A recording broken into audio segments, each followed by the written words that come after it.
There's a few things, about 3 things to my account that I need each day.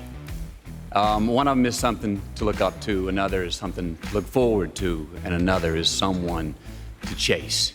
Cat Williams has been telling us for a long time about the darker side of Hollywood, where powerful figures force people to act a certain way, and those who don't comply with their wishes could be removed from the scene.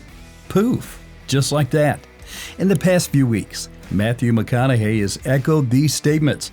Known for his outspoken nature, the interstellar star has always been vocal about his experiences in Hollywood, and his confidence must have rubbed the higher powers the wrong way. He was blacklisted and couldn't get movie roles for almost 2 years, almost giving up on acting.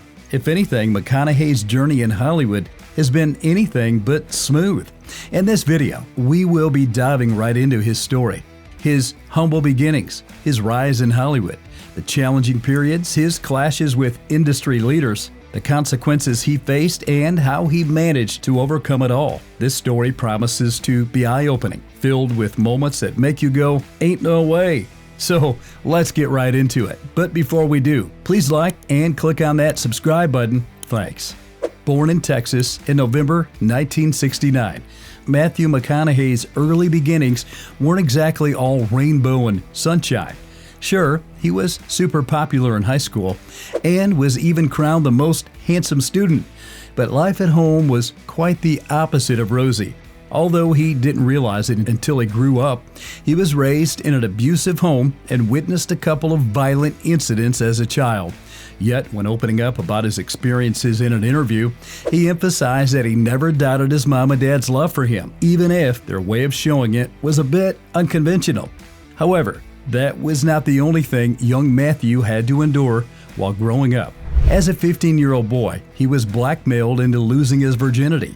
Recounting this after many years, Matthew still gets emotional about it and believes that his way was not the ideal way to lose one's virginity, as the whole event was totally out of his control. However, that wasn't the only traumatizing event in his teenage life. In his memoir, titled Green Lights, Matthew talks about being knocked unconscious in the back of a van and molested by a man when he was 18 years old. Despite the difficult experiences Matthew has had to live through, even later in his life, he doesn't see himself as a victim, and he always ensures he is looking forward. Adding a positive note after the grim details, he wrote, "I have a lot of proof that the world is conspiring to make me happy." Isn't that the perfect attitude every one of us should embrace? Now, if you check YouTube, there are numerous videos of Matthew becoming a role model to other men, offering valuable lessons from his life. But by this time of his life, his hardships were far from over. Obstacles kept popping up like a never-ending game of whack-a-mole. In his entry into the entertainment industry, things were even more challenging. There were many no's and hardly any yeses. At one point, he considered dabbling into hand modeling, but he had just one tiny little problem. Matthew had a habit of biting his nails. When he was trying to get hand modeling gigs, he recalled a talent agent complimenting him on his good-looking hands and suggested that he might have a future in it. But he wouldn't get anywhere unless he stopped biting out his nails and took good care of them. So he didn't get anywhere on that line. To supplement his income, Matthew got a gig as a server at a place he called Catfish Station. He described the bar as a lively venue, predominantly with black workers, known for its catfish, beer, and blues atmosphere. As the only white guy there, it marked another distinctive and colorful chapter in his early career journey. Over time, things started looking up for McConaughey as he began landing roles, much of which were in romantic comedies. This was great news because rom-coms tend to be commercially successful and attracted a large audience. Also, being a charming male lead in most of them helped establish McConaughey as a heartthrob and romantic leading man in Hollywood, directly boosting his fame. He starred in movies like The Wedding Planner with Jennifer Lopez, How to Lose a Guy in 10 Days with Kate Hudson, Failure to Launch, and Ghost of Girlfriend's Past. Everything was going smoothly. Reflecting on that period, McConaughey says, "I was the rom-com guy. I was the shirtless guy on the beach.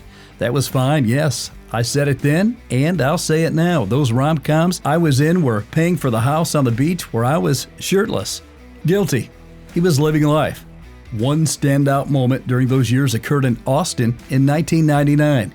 It was the middle of the night, and McConaughey was having the time of his life in his home, completely naked, chilling and smoking marijuana while dancing to the beats of the legendary Malian singer Ali Farkatura. But the police were not having it. They broke into his home, handcuffed him, and charged him with disturbing the peace, possession of marijuana, and resisting arrest. McConaughey wasn't backing down, though. He defiantly refused to dress up, insisting he was just minding his own business in his home.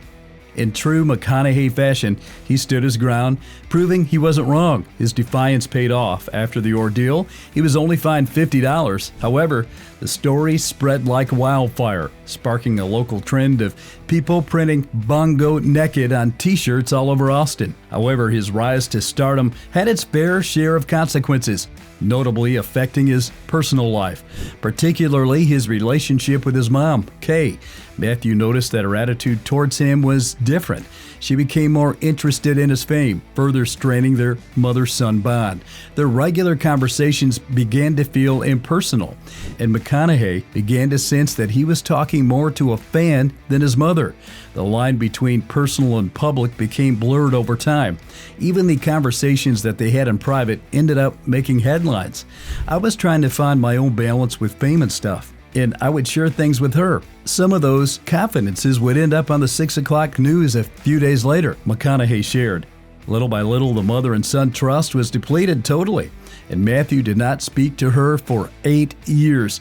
Eventually, they later reconciled, but getting the relationship back to the levels that it usually was took a lot of time and effort. Over time, McConaughey's life took a serious turn when he decided it was time for a break. He was constantly getting frustrated with being the romantic comedy guy, and he wanted more. He was tired of the same old roles and needed to shake things up. However, things were not going his way. No offers came in for almost a year and a half, and it got to the point where the idea that he might never get to work in Hollywood began to sink in. He went off the spotlight for almost 2 years. However, he kept getting rom-com offers, with one offering $14.5 million, but he didn't get the ones he wanted, and he wasn't ready to settle for less. Dude, it was scary. I had long talks with my wife about needing to find a new vocation, McConaughey said about taking a pause from acting. I think I'm going to teach high school classes. I think I'm going to study to be a conductor. I think I'm going to be a wildlife guide. I honestly thought I stepped out of Hollywood. I got out of my lane. The lane Hollywood said I should stay in, and Hollywood's like, well, you, dude. You should have stayed in your lane. Later, instead of waiting for someone to swoop in and save the day, Matthew started committing to reinventing his career. He didn't see this period as a break, but a strategic move to reshape how Hollywood saw him.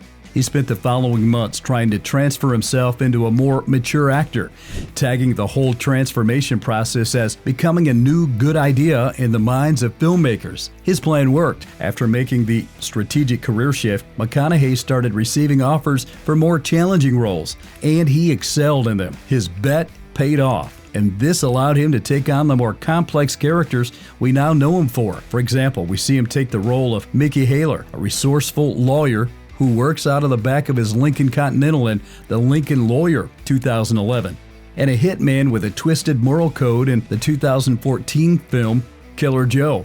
His standout role came in Dallas Buyers Club, a biographical drama where he portrayed Juan Woodruff, an electrician diagnosed with HIV/AIDS in the 1980s who takes an unconventional approach to treatment. McConaughey's dedication was evident as he underwent a massive physical transformation, losing up to 50 pounds just to embody the Ron Woodruff character. Despite that, he still delivered an impressive performance that won him an Oscar. And talking about the Oscars, you can continue enjoying Oscar-worthy videos on this channel.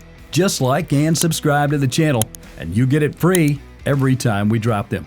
However, that was not the only time McConaughey showed how dedicated he was to putting himself on the line in order to give his character a life. For instance, for the 2016 film Gold, he had to add 45-pound weight to fit properly into the character of the businessman Kenny Wells.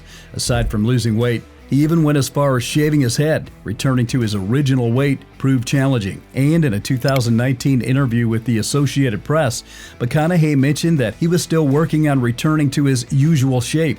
he humorously remarked, "It's been a while. I needed to get in shape. I wanted to. I was 220 pounds in gold, of which I still have some things back here on my back." Despite being a gifted and multiple award-winning actor, Matthew hasn't always landed every role he auditioned for, some of which would have seriously fast-tracked his career.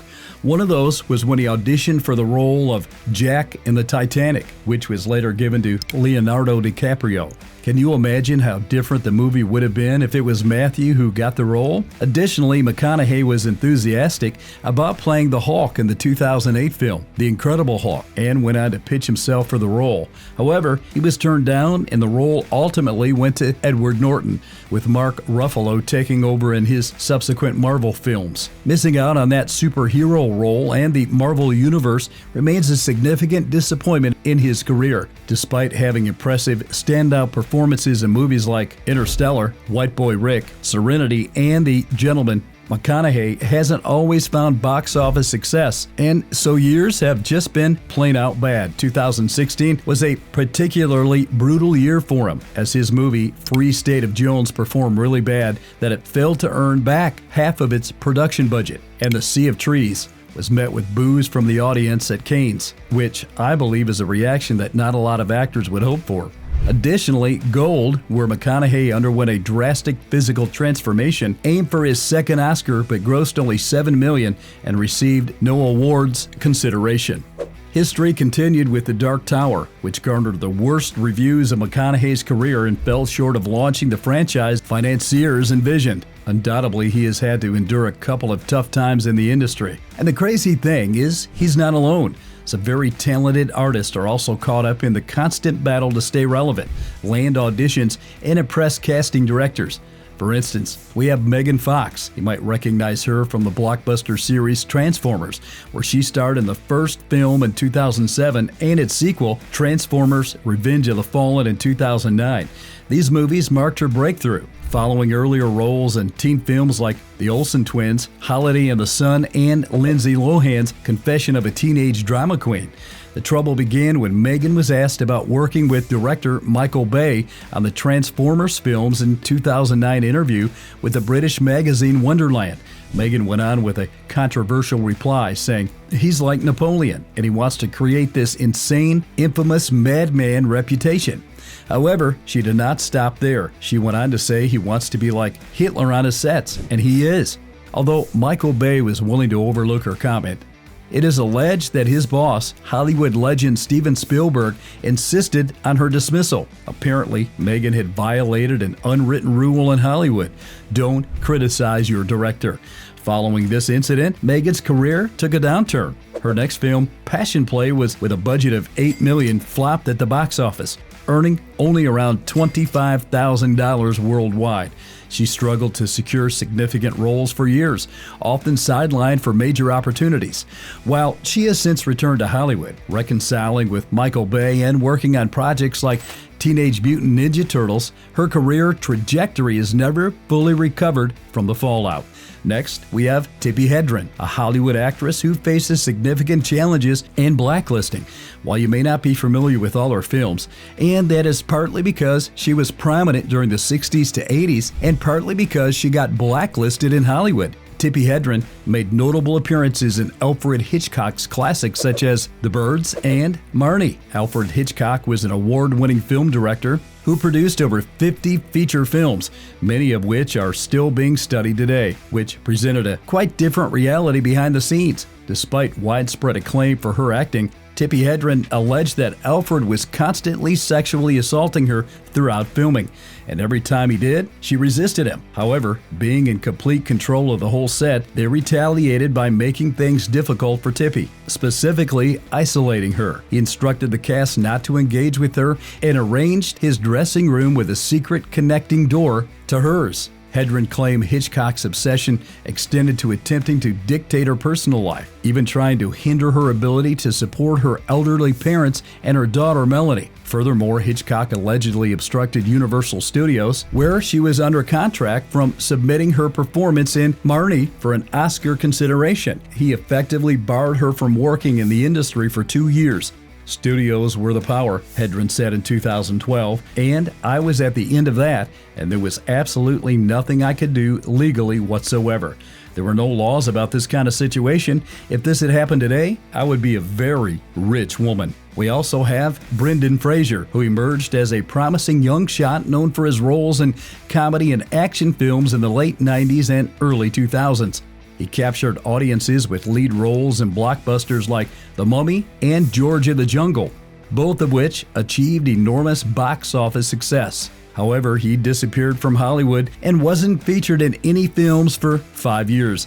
He attributed to several personal challenges, including his divorce from actress Often Smith, the passing of his mother, and his health issues, which contributed to his battle with depression and led him to step away from the industry. In 2018, he publicly revealed that he had allegedly been sexually assaulted by Philip Burke, the former president of the Hollywood Foreign Press Association, HFPA, at the Beverly Hills Hotel in 2003. Fraser claimed that Burke reached out to touch his behind and groped him between his legs. Following his revelation, Fraser received a written apology, but quickly noticed a sharp decline in invitations to the Golden Globe Awards, which are organized by the HFPA, where Burke remained a member. Very quickly, Fraser found himself receiving fewer acting offers. However, despite all these challenges, in a triumphant career comeback, Fraser won an Oscar for a starring role in The Whale. Going back to Cat Williams' revelation about certain powerful people in the industry that could cost people their careers, it is quite evident that this is a big issue in Hollywood that needs to be checked so as to reduce the number of careers that are being ruined on a daily basis. I hope you enjoyed this video. What do you think about all this? Which other actors or actresses do you believe that have also been blacklisted? Drop your comments and opinions in the comment section below. If you enjoyed this video, you should like, share, and subscribe to this channel and turn on post notifications for more videos like this one. And I highly recommend that you watch this video as well. And I'll see you all on the next one.